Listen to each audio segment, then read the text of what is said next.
warga Jakarta yang masih confident, dan ini menjadi PR kita sebenarnya.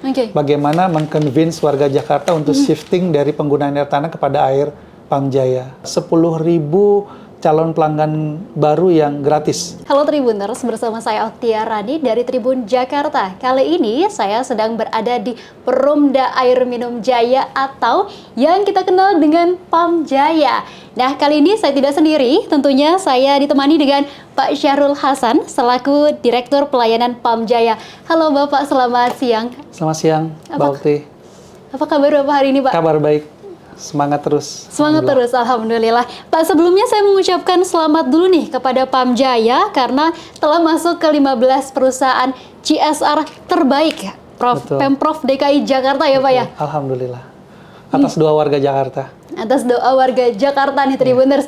Berarti ini merupakan salah satu bukti bahwa Pamjaya ini semakin lama semakin bangkit begitu ya Pak, semakin berkembang begitu ya Pak? Iya, ini kan bagian dari tanggung jawab sosial perusahaan ya.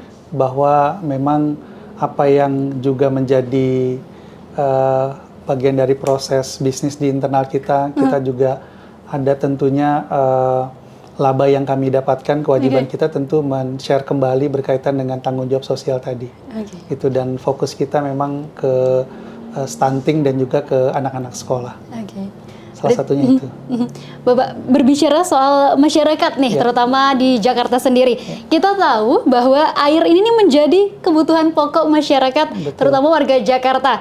Apa sih gebrakannya dari Pamjaya ini untuk menuju 100% nih Pak ke 2030 ini Pak? Iya, memang berkaitan dengan kebutuhan air ini kan kebutuhan dasar manusia ya, diatur di konstitusi, dan juga berkaitan dengan positioning di Jakarta. Kita tuh mengacu dari apa yang kita sebut dengan Pergub, Peraturan Gubernur Nomor 7 Tahun 2022, di mana Pamjaya kemudian punya mandatori untuk cakupan layanannya itu mengcover 100% pada tahun 2030. Which is itu waktunya, kalau sekarang 2024 tinggal 6 tahun lagi ya. Walaupun Pergub itu rilis di tahun 2022 kemarin. Nah, tentu pada ultimate yang sudah kita pahami dari tahun 2030 tersebut, serangkaian planning sudah kita siapkan, dan breakdown berkaitan dengan proyek-proyek sedang berjalan saat ini, dan saya kira Pamjaya dalam keadaan yang sangat menggeliat, sangat bersemangat. Tim kami ada secara keseluruhan kurang lebih ada 1.700 orang. Karyawan Pamjaya ditambah outsource-nya kurang lebih nanti jumlahnya ada 3.000 orang, 3.100. Ini adalah manpower yang berjibaku ya, day to day gitu ya, untuk kemudian bisa memberikan pelayanan terbaik ya bagi warga Jakarta, khususnya berkenaan penyediaan air perpipaan ini. Jadi tentu ini adalah sebuah kondisi yang kita perlu support dari banyak pihak, bukan hanya di internal tapi juga tentu eksternal, seperti itu.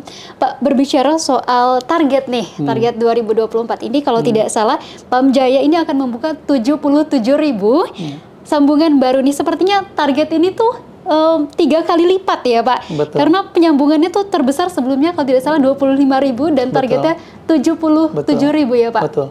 Jadi kalau berdasarkan record dari banyak PDAM ya, di mungkin yang paling dekat adalah di Jabotabek ya. Itu ada salah satu perumda di Tangerang itu kurang lebih sampai 30.000 sambungan yang mereka lakukan satu tahun. Nah, saat ini ternyata kita sangat eksponensial sampai di angka yang tadi disebutkan. Ini adalah staging awal yang kita coba untuk achieve, karena ini menyangkut dari kita masih memiliki gap cakupan layanan sebanyak 1 juta pelanggan. Jadi kalau tahun ini di angka 70 ribuan, tahun depan eskalatif di angka 150 ribuan, dan seterusnya sampai dengan tahun 2030 gitu. Jadi ini masih gigi 2 lah. Gitu, masih gigi 2. Sehingga memang pertanyaannya mungkin berikutnya, ada nggak benchmark? Benchmarknya memang belum ada. Tapi justru kita ingin menjadi benchmark nantinya gitu. Dan mudah-mudahan target ini, kami confident sih ini tercapai gitu ya. Karena kami tadi kita punya tim yang cukup solid, kuat, dan juga kita punya fokus yang saat ini kita tahu arahnya mau kemana. Oke. Seperti itu. Jadi target itu kemungkinan besar sangat tercapai ya Pak ya? Kita confident untuk itu. Confident. Kita confident. Pak, berbicara soal target, tadi sudah disebutkan wilayahnya nih Pak, spesifiknya itu di sebelah mana sih Pak? Memang yang jadi prioritas itu kita ada di wilayah timur dan utara Jakarta, atau daerah Jakarta Timur, daerah Jakarta Utara. Ada kurang lebih 17 kelurahan yang saat ini menjadi fokus kami. Contoh misalkan di Pondokopi, di Cakung, di Cipinang gitu ya.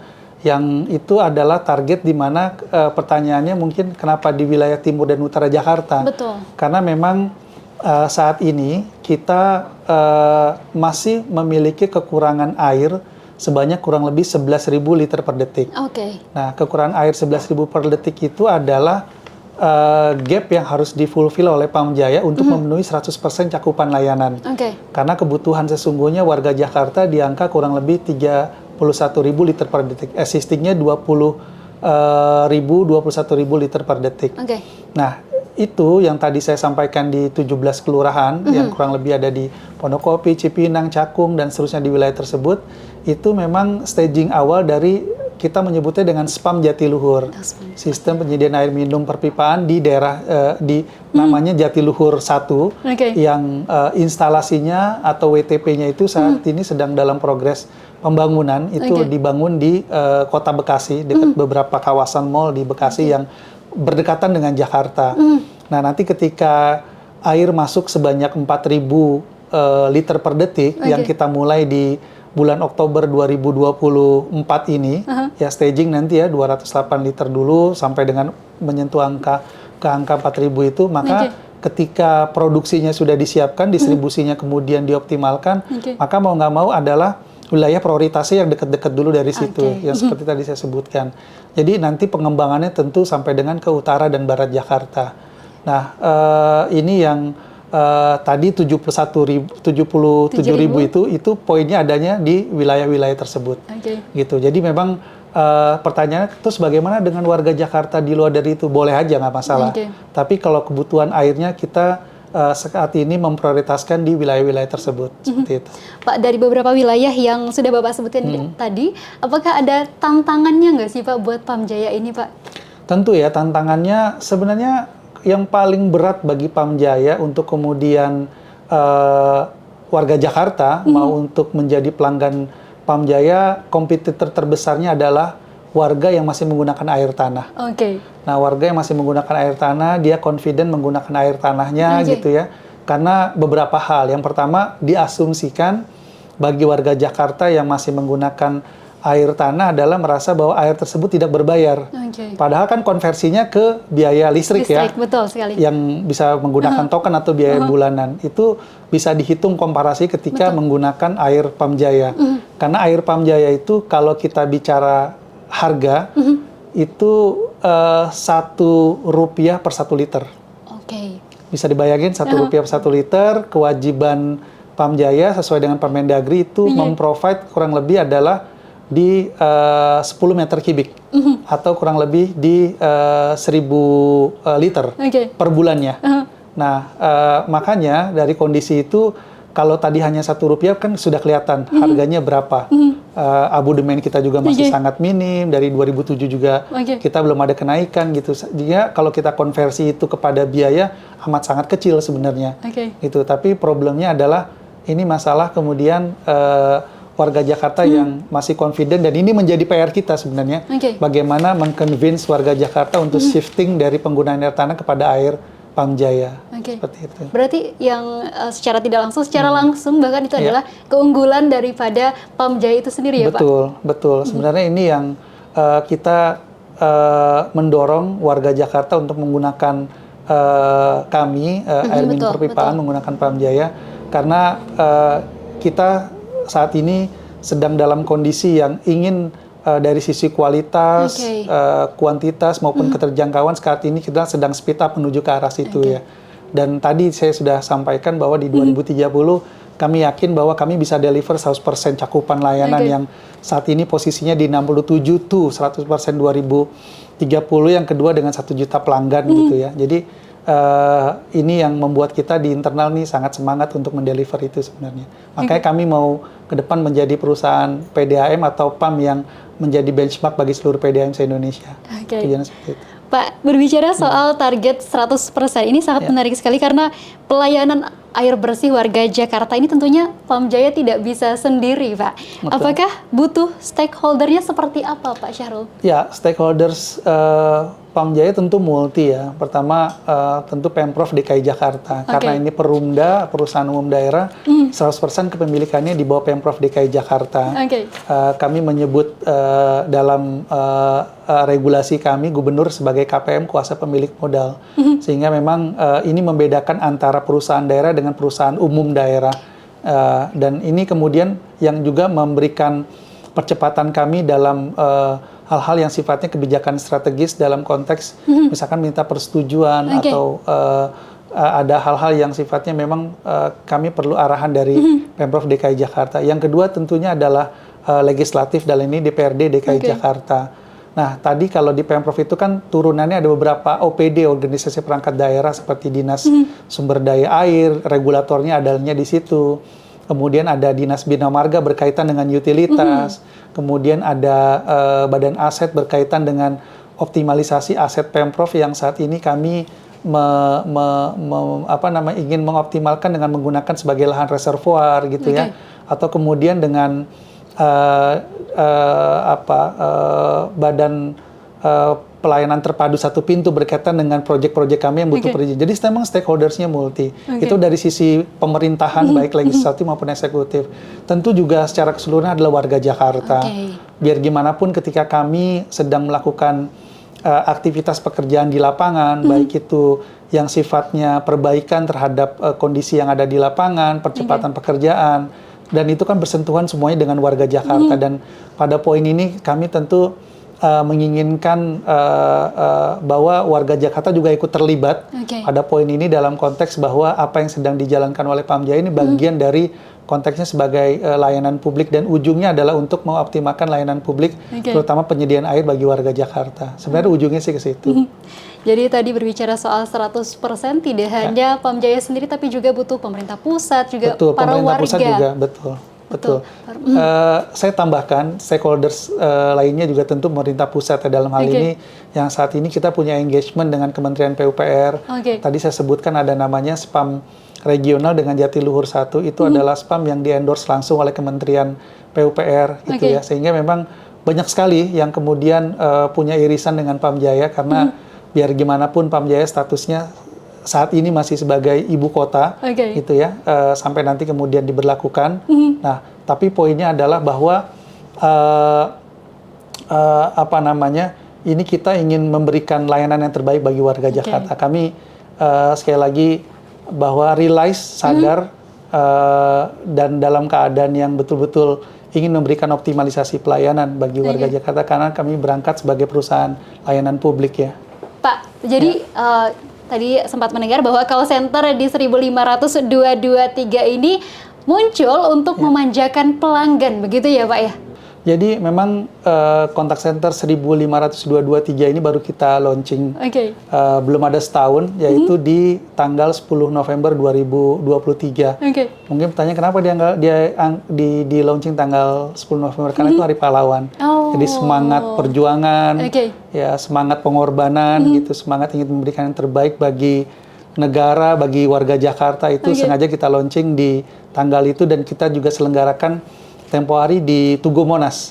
Jadi environment, ambience dan juga appearance-nya dapat semua di situ. Nah, 1.500-223 ini menjadi kanal yang saat ini tempat di mana seluruh warga Jakarta atau pelanggan Pam Jaya bisa melakukan banyak hal dalam konteks berkaitan dengan komplain, berkaitan dengan kritik, berkaitan dengan masukan, atau berkaitan dengan ingin menjadi pelanggan Pam Jaya, atau apapun berkaitan dengan layanan di Pam Jaya.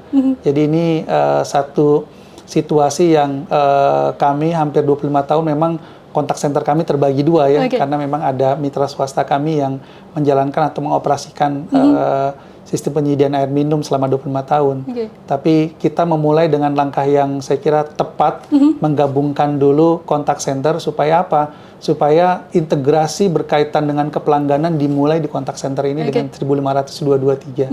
Berarti itu mempermudah pelanggan juga ya, Betul, Pak? betul. Mempermudah pelanggan karena ini layanan 24 jam. Oke. Dan saya bisa yakinkan bahwa kontak center kami pasti memberikan layanan yang terbaik ya. Oke. Dan kita pada kondisi juga Pamjaya kita men-tagline-kan internal dengan Pamjaya Reborn. Oke. Karena secara operasional kami baru 1 tahun 5-6 bulan sejak kami mau ngambil operasi penuh sejak tanggal 2 Februari.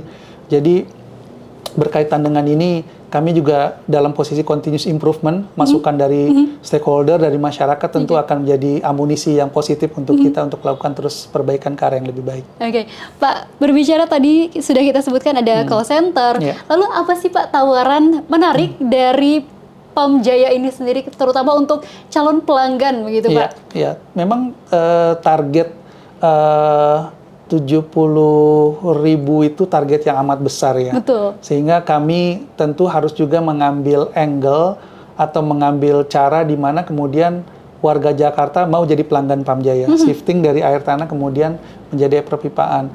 Dengan kemudian tentu menjadi pelanggan Pamjaya kan harus memiliki beberapa persyaratan.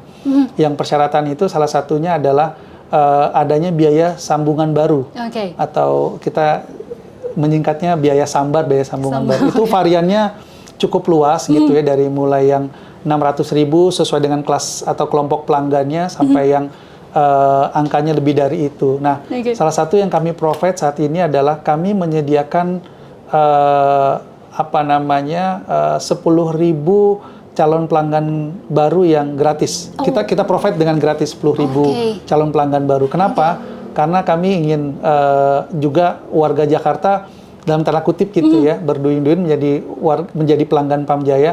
Mengingat tadi mungkin ada kelompok pelanggan yang merasa belum mampu dengan angka dari atau biaya dari sambungan baru itu. Jadi ada juga dari tadi misalkan 600.000, ada yang 900, ada 1,4 juta, 1,6 juta gitu ya. Nah, itu tergantung dari kelompok pelanggan atau dari kelas pelanggan mana yang kemudian dia mendaftarkan diri. Biasanya kami sesuai dengan aturan tuh berdasarkan luas rumah gitu ya. Misalkan dia masuk kepada kelompok K2 kita nyebutnya, rumah tangga sederhana. Let's say kalau dia normalnya dengan kemudian yang menjadi persyaratan kami bayarnya 1,6 juta. Maka dengan kemudian dia mendaftarkan diri dengan kita membuka kuota di 10.000 pelanggan ini, maka dia free of charge mengenai itu. Gitu. Dan ini salah satu layanan yang saya kira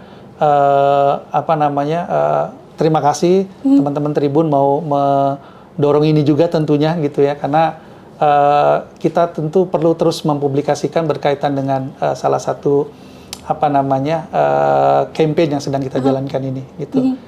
Seperti Pak, itu. Lalu tadi sudah berbicara soal tawaran menarik, terus juga kita berbicara soal 77.000 ini Pak. Lalu bagaimana dengan sosialisasinya Pak? Iya. Jadi memang ini multi campaign ya yang kami lakukan ya, dari mulai above the line maupun below the line gitu ya. Above the line-nya tentu kami mengoptimalkan teman-teman media, terus kemudian kami menggunakan banyak source juga. Internal kami punya media sosial, kemudian below the line-nya kami melakukan sosialisasi langsung ke kantong-kantong warga, misalkan ke kelurahan, ke ke warga-warga yang kemudian targetnya tadi ada di awal ini ada di 17 kelurahan. Pendekatan ini terus kami lakukan, tim kami setiap hari turun ke lapangan. Ini yang kemudian saya kira itu harus berjalan semuanya secara paralel ya. Nggak hanya bisa menggunakan below the line, tapi juga above the line-nya tentunya. Nah, kita tahu bahwa kemudian penggunaan media sosial saat ini kan amat tinggi. Betul. Nah, ini juga yang saat ini salah satunya melalui Tribun ya. Dengan podcastnya ini mudah-mudahan bisa mendorong soal publikasi ini bahwa kita sedang melakukan percepatan berkaitan dengan penyambungan baru atau sambungan baru bagi warga Jakarta. 10.000 luar biasa itu angkanya. Luar biasa. Berarti air bersih ini tidak hanya untuk kita, tapi juga untuk warga Jakarta ya Pak, untuk masyarakat yang merasakan sendiri ya Pak ya? Betul. Jadi memang kenapa pemerintah pusat, pemerintah provinsi DKI Jakarta, stakeholders lainnya dan internal Pamjaya. Kita amat sangat berkepentingan supaya warga Jakarta itu shifting. Ini berkaitan dengan tentunya banyak hal. Pertama dari sisi kesehatan, kita memang melihat bahwa salah satu irisan dari warga yang mereka terdampak terhadap stunting juga adalah berkaitan dengan penggunaan air yang belum layak atau belum bersih atau belum sehat gitu ya. Nah, Pamjaya ingin hadir pada poin itu. Yang kedua dari sisi ekonomi. Nah, di sisi ekonomi juga menarik. Misalkan tempo hari kami dengan PJ Gubernur DKI Jakarta Bapak Heru mengecek langsung ke lapangan, tepatnya di Kamal Muara, melihat warga Jakarta yang sudah shifting dari menggunakan air yang beli melalui gerobak, melalui tabung-tabung kecil melalui Dirijen itu ke Pamjaya. Ketika ditanya waktu itu berapa Bapak Ibu menggunakan air Dirijen ini, kalau dia akumulasi kurang lebih Rp800.000. Tapi dengan dia jadi pelanggan Pamjaya dia hanya bayar kurang lebih Rp50 sampai dengan Rp80.000. Artinya ada uang yang bisa di-saving dari pendapatan dia. Itu dari sisi ekonomi tentu berdampak sangat luar biasa ya. Gitu. Jadi masalah air bersih ini juga menyangkut soal kesehatan, terus juga soal ekonominya juga ya Pak ya. Betul. Baik, Bapak, lalu apa kendala terbesar dari pipanisasi ini Pak untuk sambungan baru ini Pak? Apalagi di Jakarta ini kita tahu bersama bahwa lahan dan pipanisasi ini akan menimbulkan dampak sosial Pak. Ya, memang salah satu mandatori yang menjadi concern kita adalah sampai dengan 2030 nanti kita harus melakukan atau harus memprovide 7.000 km pipa baru. Bisa dibayangin tuh berapa kali bolak-balik Surabaya ya atau ke Bandung udah capek tuh ya. Gitu. Ini 7.000 km baik dari pipa yang size-nya paling besar, kita nyebutnya dengan JDU, jaringan distribusi utama, sampai pipa yang sifatnya retikulatif yang sampai dengan ke warga. Nah, ini tentu kalau kita bicara masalah pipa ya, tentu yang kemudian akan di-placing adalah di jalanan ya. Di area-area yang memang kita optimalkan pelayanannya belum ada ke situ. Nah, ketika aktivitas itu terjadi, tentu berdampak. Dampaknya apa? Dampaknya tentu penggunaan ruas jalan yang biasa dilalui oleh masyarakat ya, baik jalan utama maupun mungkin sampai ke gang-gang warga gitu. Ada dampak dari sisi lalu lintas. Nah, oleh karena itu kita ingin bergandengan tangan dengan seluruh stakeholders, dengan seluruh masyarakat, bahwa apa yang sedang diikhtiarkan oleh Pamjaya itu sesungguhnya ujungnya adalah demi pelayanan air bersih bagi warga Jakarta. Jadi kalau ada komplain berkaitan dengan itu, kami tentu terima, tapi kita memberikan pesan juga bahwa yang sedang diikhtiarkan itu lebih kepada memprovide berkaitan dengan optimalisasi jaringan dan juga perbaikan kualitas dari air Pamjaya. Ujungnya ke sana. Berarti kita bergeraknya sama-sama ya Pak ya? Semuanya paralel. Semuanya paralel. Jadi pipanisasi berjalan, penyediaan air baku berjalan, sambungan baru berjalan, campaign berkaitan dengan penggunaan air bersih juga berjalan gitu ya. Nah, ini memang kita sepertinya 24/7 tuh nggak cukup ya. Kalau ada 24/9 gitu, 10 mungkin gitu ya. Tapi lagi-lagi kita akhirnya kita realize ya bahwa perusahaan ini memang ultimate-nya adalah perusahaan yang layanan publik. Tentu di mana semua berkepentingan, terutama kita memprovide berkaitan dengan kebutuhan dasar khususnya warga Jakarta. Seperti itu. Pak, lalu ini sangat menarik sekali Pamjaya karena sudah ada keunggulannya, sudah disebutkan. Lalu bagaimana untuk cara mendaftarnya nih Pak sebagai pelanggan Pamjaya ini Pak? Kanalnya banyak ya yang sudah kami siapkan. Yang paling utama memang kita memprovide melalui kontak center kami di 1500-223. Jadi layanan ini 24 jam, anytime warga Jakarta yang kemudian mau menyegerakan diri menjadi pelanggan Pamjaya, kita very open dengan kontak center ini. Yang kedua tentu bisa mendatangi kantor-kantor area bisnis kami yang jumlahnya ada 13 di Jakarta ya. Memang ini area bisnisnya tidak disesuaikan dengan jumlah kota madya ya. Di Jakarta kan ada 5 kota madya. Kita melebarkan dikit menjadi 13 termasuk di Pulau Seribu. Di Pulau Seribu dan di sisi lain juga kami kalaupun misalkan warga Jakarta yang lagi passing by melalui kantor pusat kami di Pejompongan ini, itu bisa langsung juga datang. Kami warga Jakarta mau menjadi pelanggan Pam Jaya, silakan, pasti ada dari tim kami yang kemudian bisa melayani dengan optimal. Betul Seperti sekali. itu. Pak, terakhir Pak, Siap. apa harapan Pam Jaya untuk menuju 100% pelanggan ini Pak? Ya tentu kita berharap bahwa ultimate goals kita tercapai dengan baik, sesuai yang diharapkan. Nah, pada proses itu seperti tadi saya sampaikan bahwa kita harus bergandengan tangan seluruh pemangku kepentingan dan juga masyarakat Jakarta, mengingat bahwa saat ini isu di publik bukan hanya bicara soal ekonomi, bukan hanya bicara soal pangan, tapi juga ketersediaan air bersih. Betul. Nah, oleh karena itu tentu kita berharap bahwa situasi ini ke depan semuanya diberikan kelancaran, diberikan kemudahan, karena ini adalah kerja kolosal yang ujungnya adalah kita ingin bahwa ada kesadaran dan ada keberlangsungan berkaitan dengan penggunaan air bersih yang memang itu seyogianya di-provide oleh Pam Jaya sebagai perusahaan milik pemerintah yang mandatorinya adalah menyediakan air bersih. Ujungnya ke sana. Kita perlu, masyarakat perlu adanya kesadaran juga terkait dengan air bersih ini ya Pak. Betul, betul. Pak Syarul, terima kasih banyak. Semoga Pam Jaya ini berhasil untuk mencapai targetnya di 100% cakupan layanan ya Pak ya. Terima kasih. Baik, terima kasih Bapak sekali lagi. Tribuners, itu tadi perbincangan kita dengan Pak Syarul Hasan selaku Direktur Pelayanan Pam Jaya. Saksikan terus informasi menarik lainnya hanya di Tribun Jakarta. Terima kasih. Dadah, sampai jumpa.